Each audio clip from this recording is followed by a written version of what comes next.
નમસ્કાર, જય માતાજી. કેમ છો વિદ્યાર્થી મિત્રો? ગૌણ સેવા પસંદગી મંડળ દ્વારા હાલમાં જ મ્યુનિસિપલ એકાઉન્ટન્ટની જે ભરતી પડી છે એનામાં કેવી રીતે ફોર્મ ભરવા, શું છે શું નહીં, તમારા બધા મિત્રોનું એવા ક્વેશ્ચન્સ હતા. તો એનું જ સોલ્યુશન લઈને હું અત્યારે તમારી વચ્ચે આવ્યો છું. કેવી રીતે તમારે ફોર્મ ભરવાનું છે, શું છે શું નહીં, બધી જ ચર્ચા કરવાની છે. બરાબર છે? તો સ્ટેપ બાય સ્ટેપ ફોલો કરજો, એક પણ સ્ટેપ ચૂકતા નહીં, જેથી તમારે ફોર્મ ભરવામાં કોઈ પણ જાતની ભૂલ પડે નહીં. બરાબર છે? તો વાત કરીએ કે ગૌણ સેવા પસંદગી મંડળે જે ભરતી બહાર પાડી છે એમાં તમારે સૌથી પહેલા ગૂગલમાં જઈ ઓજસ ટાઈપ કરવાનું. ઓજસ ટાઈપ કરશો એટલે પેલી વેબસાઇટ આવી જશે. પેલી વેબસાઇટમાં તમારે ક્લિક કરવાનું થશે. ક્લિક કરશો એટલે તમારી પાસે આખું આ ટાઈપનું પેલું પેજ દેખાશે. હવે જે મિત્રોએ અત્યાર સુધી કોઈ દી ફોર્મ નથી ભર્યું તો એના પહેલા રજીસ્ટ્રેશન પ્રોસેસ કરવી જોઈએ, કે જેથી ભવિષ્યમાં કોઈ બીજું ફોર્મ ભરવાનું થાય તો તમને વાંધો ન આવે એટલા માટે. બાકી તમે ડાયરેક્ટ કરશો તો કોઈ વાંધો નથી, સ્કીપ નો ઓપ્શન આપતે કરી શકો. પણ રજીસ્ટ્રેશન કરવું છે તો કેવી રીતે થશે કે રજીસ્ટ્રેશન તમને અહીંયા દેખાય છે કે રજીસ્ટ્રેશન ઉપર ક્લિક કરશો એટલે તમને આ ટાઈપનું દેખાય. એમાં એપ્લાય ઉપર ક્લિક કરવાનું. એપ્લાય ઉપર ક્લિક કરશો એટલે તમને આ ટાઈપનું આખું દેખાશે. પેલો જે પેજ છે ને એમાં નીચે તમારે જવાનું એટલે આઈ અગ્રી, આ બધી ટર્મ્સ એન્ડ કન્ડિશન છે એની, એ બધી વસ્તુ છે. બરાબર છે? પછી તમારે આ ટાઈપનું તમારો બેઝિક ડિટેલ બધી માંગશે કે સરનેમ છે, નામ છે, ફાધર નેમ છે, મધર નેમ છે, તમારી ડેટ ઓફ બર્થ છે, જેન્ડર કયું છે, મેલ ફિમેલ, મેલ હોય તો મેલ પાછું રીટિક કરવાનું થશે. બરાબર છે? મેરિડ અનમેરિડ શું છે શું નહીં એ સ્ટેટસ તમારે દેવાનું. કેટેગરી તમારે દેવાની. કેટેગરી જે લાગુ પડતી હોય, જનરલ છે, ઓબીસી છે, એસસી છે, એસટી છે, ઈડબ્લ્યુએસ છે, તો એ બધી કેટેગરી તમારે લખવાનું થશે. કેટેગરી લખ્યા પછી તમારું એડ્રેસ નાખવાનું થશે. એડ્રેસ લખી નાખવાનું, ગુજરાત સ્ટેટ જે લાગુ પડતું હોય. પછી ડિસ્ટ્રિક્ટ તમારું કયું છે, તાલુકો, પિનકોડ નંબર અને મોબાઈલ નંબર. ખાસ આ યાદ રાખજો કે મોબાઈલ નંબર અને ઈમેલ આઈડી તમે રાખજો વ્યવસ્થિત, જે ચાલુ કન્ડિશનમાં હોય. એમાં ઓટીપી ને એ બધી વસ્તુ એમાં જ આવશે. બરાબર છે? Permanent address same to same અહીંયા જો હોય તો સેમ ટુ સેમ યસ દઈ અને તમે કન્ફર્મ કરી શકશો. બે સેમ ટુ સેમ થઈ જશે. બરાબર છે? મોબાઈલ નંબર નાખ્યા એ રીટાઈપ મોબાઈલ નંબર કરી નાખવાનું. ઈમેલ આઈડી એ ટાઈપ કરવાનું, રીટાઈપ ઈમેલ આઈડી વેરિફિકેશન માટે. એ કર્યા પછી નેશનાલિટી ઇન્ડિયા દેખાશે ઓલરેડી. બરાબર છે? હવે વધારાના ગુણ માટેનું જે તમને રાજ્ય કક્ષાએ કે નેશનલ લેવલે, મતલબ કે રાષ્ટ્રીય લેવલે જે તમને સર્ટિફિકેટ જે ગેમ દ્વારા મળેલા છે કે પછી કોઈએ કરેલું છે કોઈ પણ ગેમ, જેમ કે સ્પોર્ટ્સમાં ક્યાંય પણ ભાગ લીધેલો, એના વધારાના ગુણનું સર્ટિફિકેટ એડ કરવું તો યસ કરો, નકર નો કરીને આગળ વધો. જો દિવ્યાંગતા હોય તો એના માટેનું આખી બધી વસ્તુ જે ફિઝિકલ હોય, બ્લાઇન્ડલેસ હોય, જે લાગુ પડતી હોય એ પ્રમાણેનું તમારે નકર નોટ એપ્લિકેન્ટમાં ક્લિક કરી દેવાનું અને આગળ વધવાનું. બરાબર છે? વિધવા હોય તો એના માટેનું જે ડોક્યુમેન્ટ આવતા હોય, એક્સ સોલ્જર છો તમે તો એના માટેનું આ ફોલ્ડ તમારે કેપ્ચર વસ્તુ વ્યવસ્થિત કરી નાખવાની. જો હોય તો યસ દેવાનું, નકર નો. યસ દેશો એટલે આ બધું ઓપન થઈ જશે, ત્યાં તમે ડિટેલ ભરવાની થશે. લાસ્ટમાં જો ગવર્મેન્ટના એમ્પ્લોય હોય તો એના માટે યસ નો દેવાનું. બરાબર છે? અને લાસ્ટમાં લેંગ્વેજ પ્રેફરન્સ દેવાનું કે ઇંગ્લિશ, હિન્દી અને ગુજરાતીમાં તમને રીડ, રાઇટ, સ્પીક જે આવડતું હોય એમાં ક્લિક કરવાનું. ક્લિક કરશો એટલે તમારા રાઇટ દેખાશે. અને પછી તમારે ફોટોઝ અપલોડ કરવાના થશે. ફોટોઝ કે જે તમારે પરમેનન્ટ યુઝ કરવામાં હાલે એ ટાઈપનો. બરાબર છે? ફોટોઝ યુઝ કરો.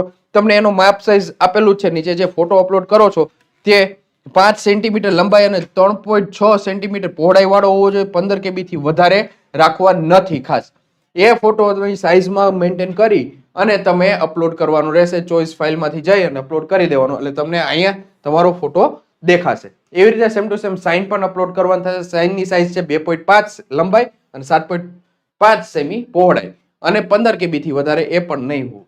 આ થઈ ગયા. આને વન ટાઈમ રજીસ્ટ્રેશન કહેવામાં આવે. યસ ઉપર ક્લિક કરશો.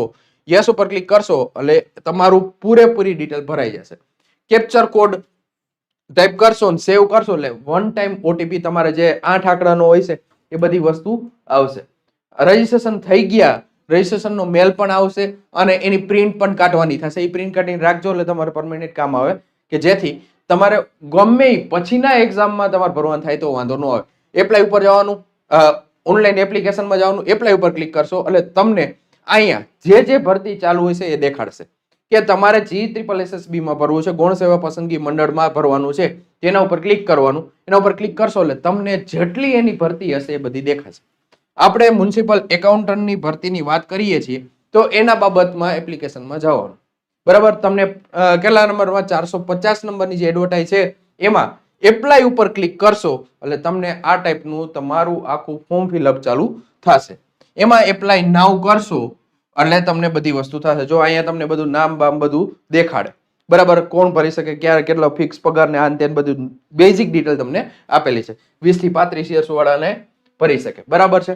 હવે જો તમે રજીસ્ટ્રેશન કર્યું તો રજીસ્ટ્રેશન નંબર જો અહીંયા 8 આંકડાનો લખ્યો ને એવી રીતે સેમ્પલ આપેલું છે. તમને જે આવ્યું એ તમારે લખવાનું, બર્થ ડેટ ટાઈપ કરી દેવાની એટલે તમારું એ કામ કમ્પ્લીટ થશે. એપ્લાય વિથ OTR કરશો ને એટલે બીજી પ્રોસેસ નહીં કરવાની થાય. જો જે લોકોને ડાયરેક્ટ કરવું છે તો એ અહીંયાથી સ્કીપ કરી અને કરી શકે છે. એપ્લાય વિથ OTR કરશો તો આ બધી ડિટેલ તમારે બધી ભરવાની નહીં થાય. જો આ બ્લેક કરેલું છે એ બધી ડિટેલ ભરેલી છે એટલા માટે બ્લેક કરેલું છે. બરાબર, બધી ડિટેલ ભરાઈ જશે ઓટોમેટિક, જે પહેલા હતું એ જ. બરાબર છે. જો પરમેનન્ટ એડ્રેસ નહીં જે આપણે પહેલા ભરેલી છે. બરાબર છે. આ જ બધી ડિટેલ કન્ફર્મ રીતે આગળ વધ્યા છે. બરાબર છે. હવે જોવાનું છે આ ખાસ કરીને એજ્યુકેશન ક્વોલિફિકેશન, કે આ વસ્તુ નવી આવશે કે તમારે જે ડિગ્રી લાગુ પડતી હોય, કે તમે જે કર્યું બેચલર ઓફ આર્ટ્સ કર્યું, બેચલર ઓફ આર્ટ્સમાં ઇકોનોમીમાં કર્યું છે, લાસ્ટ યરમાં જો હોય તો પણ તમે એપ્લાય કરી શકો છો. એની એપ્રિયર છે રજિસ્ટર રિઝલ્ટ વાળું હોય તો. પછી એ તમે જે લાગુ પડતું હોય બિઝનેસ ને આન તેન જે છે, કોમર્સ છે, આર્ટ્સ છે, એ બધા પર કોમ્પ્યુટર એપ્લિકેશન વાળા છે તો એ બધા ફોર્મ ભરી શકે છે. અને એના કેટલા પર્સેન્ટેજ થયા છે, class, first class, second class, third class આવે એ, પછી બોર્ડ કયું લાગુ પડે છે તે લખવાનું, પછી સ્ટેટ જે હોય એ, પાસિંગ યર, કેટલે ટ્રાયલમાં પાસ છે, છેલ્લે સીટ નંબર લખવાનો થશે. એ લખ્યા પછી તમારે લાસ્ટમાં ખાતરી દેવાની. આ ખાતરી યસ જ દેવાની થશે, આમાં નો કરી શકાશે નહીં કે તમે જે ભર્યું છે એ તમારું છે બધું. બરાબર છે. એ ભર્યા પછી સેવ કરશો એટલે બધી વસ્તુ કન્ફર્મલી તમારી ક્લિક થઈ જશે. બરાબર છે. એટલે તમારું રજીસ્ટ્રેશન કમ્પ્લીટ થયા પછી તમારો એ ફોટો દેખાઈ જશે, સાઇન દેખાઈ જશે અને તમે જે ભરતીમાં ફોર્મ ભર્યું છે એ નામ ને એ બધી વસ્તુ દેખાશે. કેટલા ફોર્મ ભરાણા છે, તમારો અરજી ક્રમાંક કેટલો છે, એ બધી વસ્તુ ડિટેલ દેખાડશે. અહીંયા કન્ફર્મ એપ્લિકેશન કરશો એટલે બધી વસ્તુ થઈ જશે. અને ઈ સિવાય તમે અહીંયા કન્ફર્મ કરતા ભૂલી ગયા છો તો એપ્લાયમાં પાછું જવાનું, અહીંયા કન્ફર્મ ઉપર ક્લિક કરવાનું. તમારા જે ઓલા નંબર છે જે અહીંયા એ કોપી કરીને રાખવાના, જેથી તમારી એડ કરવાના થશે. એ કરશો કન્ફર્મ ઉપર ક્લિક એટલે અહીંયા આ વસ્તુ મૂક દેવાનું. જો આ તમને ઉદાહરણ આપેલું છે. પછી બર્થ ડેટ અને લાસ્ટમાં તમારું કેપ્ચર કોડ નાખશો એટલે કન્ફર્મ વાળું આખું ખુલશે. આ કન્ફર્મ વાળું ખુલી ગયું નીચે અને આ કન્ફર્મ કરશો. બરાબર છે. એપ્લિકેશન એટલે કન્ફર્મ થઈ જશે. પછી ફી પ્રોસેસ જે કરવાની હોય, જો અહીંયા તમારું કન્ફર્મેશન નંબર પણ દેખાડી દેશે. અહીંયા કન્ફર્મેશન નંબર આવે. એપ્લિકેશન પ્રિન્ટ કરવાની હોય, ફી પેમેન્ટ કરવાની તો ફી પેમેન્ટ કરી દેવાની. આમાં સ્ટેપ ટુ સ્ટેપ કરજો, કોઈ પણ જાતનો વાંધો નહીં આવે. આ જ રીતે ભરાશે. ડન છે. જો આ વસ્તુ અને આ હતી જે GSSB માં આવેલી ભરતી, જે મ્યુનિસિપલ કોર્પોરેશનમાં આવતી ભરતી છે એના રિલેટેડનું ફોર્મ ફિલઅપ સેશન, જેમાં કોઈ પણ જાતની વાંધો આવે એમ નથી. જો વ્યવસ્થિત તમે આખો વિડીયો જોયેલો હશે તો સ્ટેપ બાય સ્ટેપ કરતા જાજો. અને આવી અવનવી ભરતીની અપડેટ માટે થઈને આપણું આ ટેલિગ્રામ ચેનલનું પેજ છે લક્ષ્યમ એકેડમી ઓફિશિયલ, જેને જોઈન કરી લેજો જેથી તમને સૌથી પહેલા નોટિફિકેશન મળી જાય. મળશે આવા નેક્સ્ટ સેશનમાં. ત્યાં સુધી મને એટલે કે યશદીપસિંહ ગોહિલને રજા આપો. જય હિન્દ, જય ભારત.